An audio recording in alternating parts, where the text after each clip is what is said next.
السلام عليكم ورحمة الله، كيف حالكم يا جماعة؟ رجعنا لكم مقطع جديد، مقطع قصة. الفيديو اللي نزلته اللي تقريبا قبل سنتين ونص، قصة الابتدائي، شفته كثير مرة يقولون بندر كمل، بندر نبغى قصة المتوسطة، بندر كذا. فشفت تعليقاتكم وقررت اني اكمل وانزل لكم قصة المتوسطة.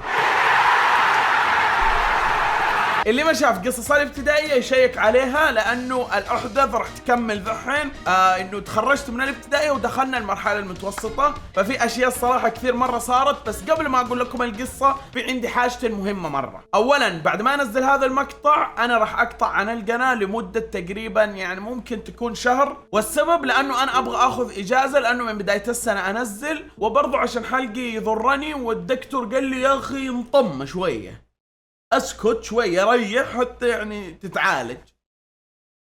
فهي يعني اجازة وراحة في نفس الوقت. وثانيا انا ادري انكم راح تفقدوني في هذه القطعة وراح تفقدوني اعلاناتي مرة، فلازم ان ننهيها باعلان على السريع. بس انه هذا الاعلان صراحة مرة مفيد وراح يفيد ناس كثير. يا جماعة الاتحاد السعودي للرياضات الالكترونية اطلقوا مبادرة اسمها سفراء الرياضات الالكترونية السعودية. بندر ايش ذي؟ هذه المبادرة باختصار راح تساعد وتدعم صناع المحتوى في المجال حقنا، والمشروع اطلقوه يوم 30 ديسمبر وبدأ التسجيل، وراح يوقف التسجيل يوم 27 يناير 2022. يعني تخيلوا انك لو سجلت في البرنامج هذا راح يدعمونك اول حاجة بمكتبة فيها صور وفيديوهات تستخدمها، وبرضو اشتراكات في برامج المونتاج، وعليها ممكن توصل لرواتب شهرية عشان يساعدونك في صناعة المحتوى. وربي جماعة الصراحة تبغون الصدق، والله هذا دلع.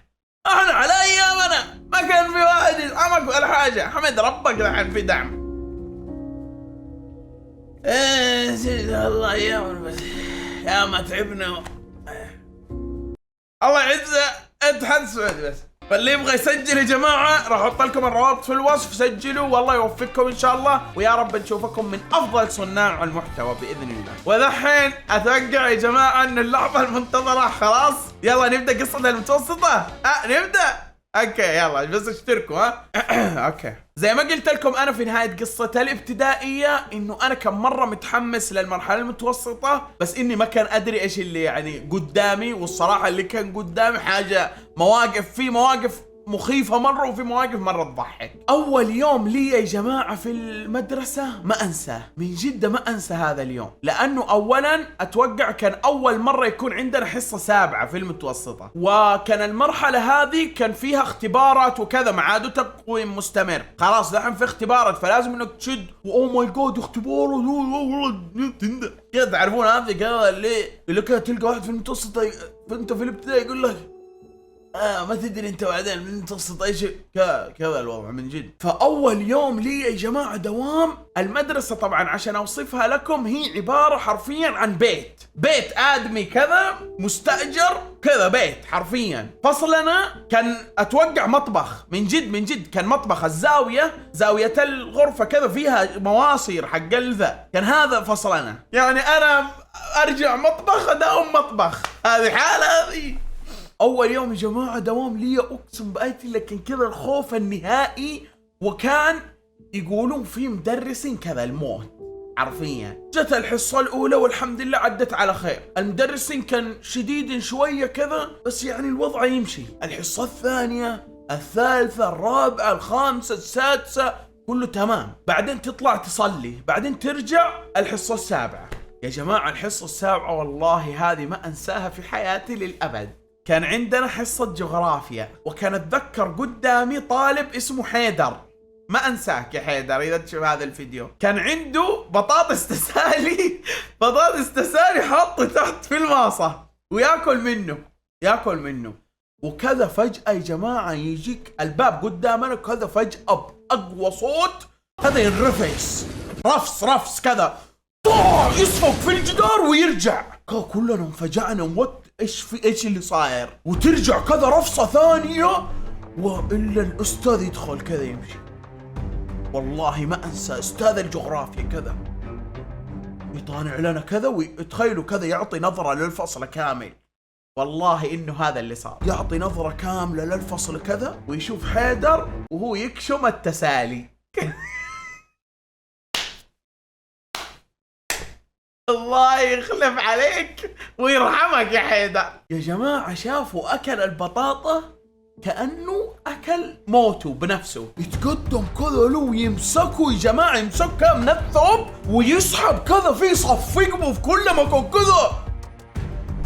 كذا احنا شفنا الموت كذا حرفيا، ثوبه مدري تقطع حيدر مدري كذا تلطم كذا وطرد ورفصه برا الفصل. احنا كذا حرفيا كذا الوضع. اوه ماي جاد، انا في ايش حطيت نفسي؟ انا ليش انا ليش موجود؟ وبدا الدرس كذا، السلام عليكم انا الاستاذ كذا، اليوم درس على الجغرافيا، وبدا يشرح على طول، بدا يشرح كذا مدري ايش، وانا والله عقلي راح اختفى من الدرس. ما عاد فيه، ما هذا همي ذا لا يصير لي زيه هذا الادمي.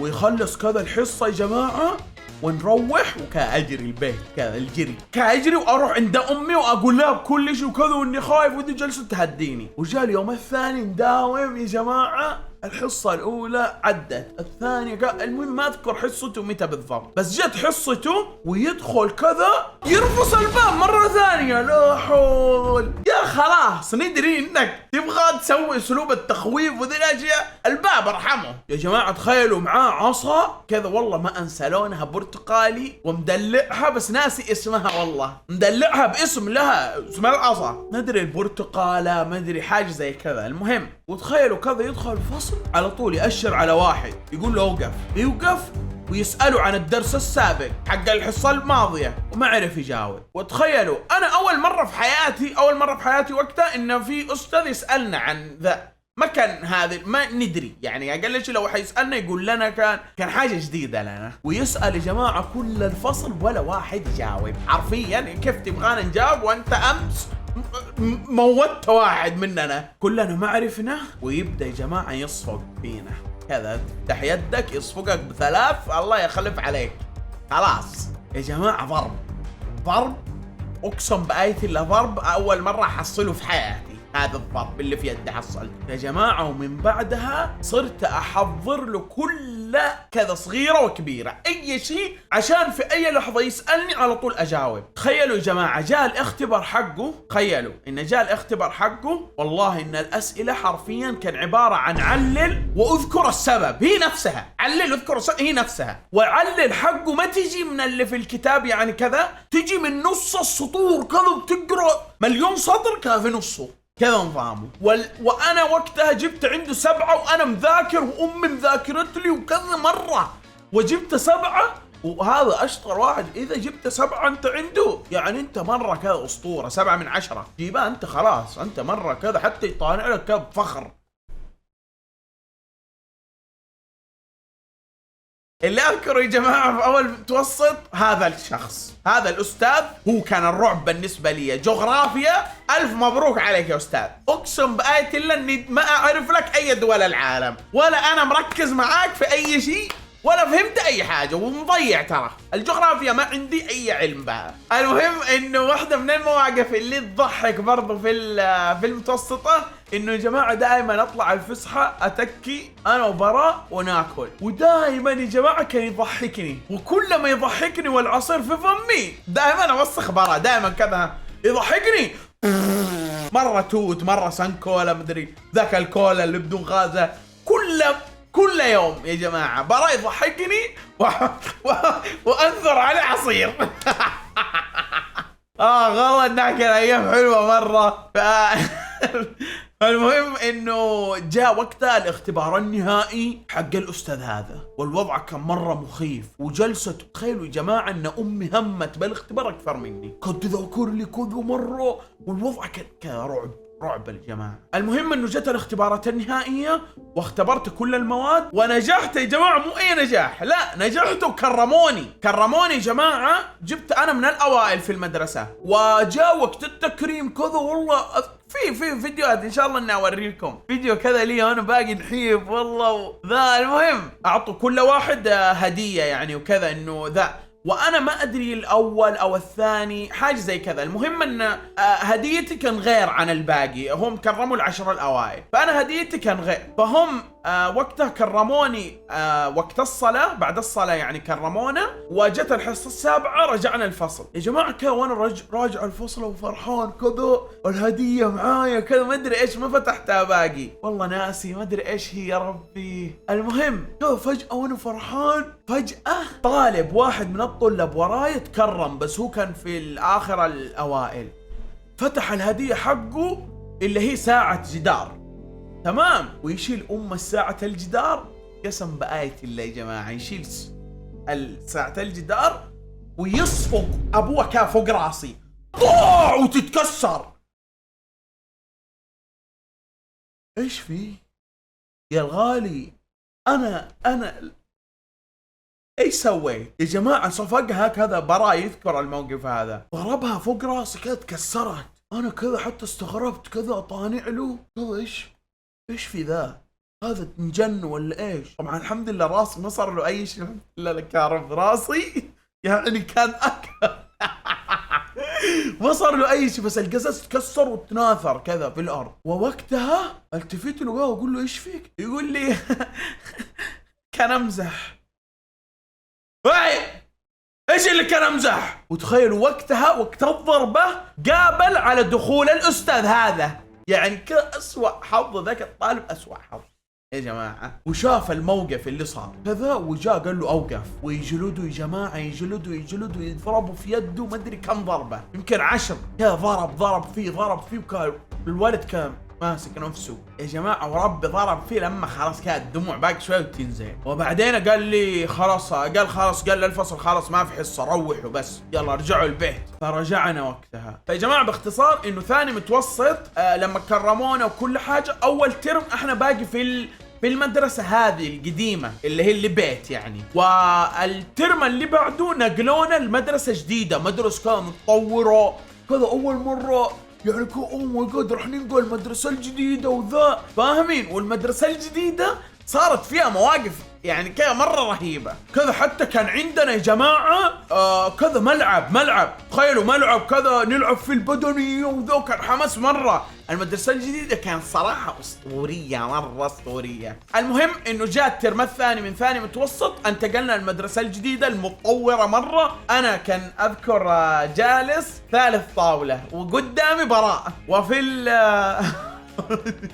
وفي جماعة أساتذة أتذكرهم ما أنساهم، يعني كل واحد له كذا سمعة في المدرسة، كل واحد له شيء. في واحد من المدرسين كان أفضل مدرس عندي، بس كان عدو براء مرة كذا، أعداءه براء. والقصة شوية طويلة وأنا ما أبغى أطول عليكم أكثر من كذا. فإن شاء الله إذا رجعت من الإجازة وأموري تمام وحلقة أفضل وكل شيء تمام، إن شاء الله إني أكمل لكم القصة في كم قصة لمدرس كذا وكم موقف مرة حلوة. إن شاء الله أنكم تنبسطون عليها. ومعليش إني طولت عليكم قصة المتوسطة، والله ما أدري ليش أتكاسل إني أصورها، بس إن شاء الله أنكم انبسطتم. هذا تقريبا يعني اللي ذكرته لكم، هذا يعني من جد الشيء اللي ما أنساه في قصة المتوسطة، يعني حاجة للأبد أتذكرها، فحبيت إني أذكرها لكم، هي أهم شيء. والقصص الباقية يعني متفرعة شوية بس حلوة يعني. فأتمنى أنكم استمتعتم خلوكم مبسوطين، وإن شاء الله نشوفكم بعد ما أرجع. مع السلامة.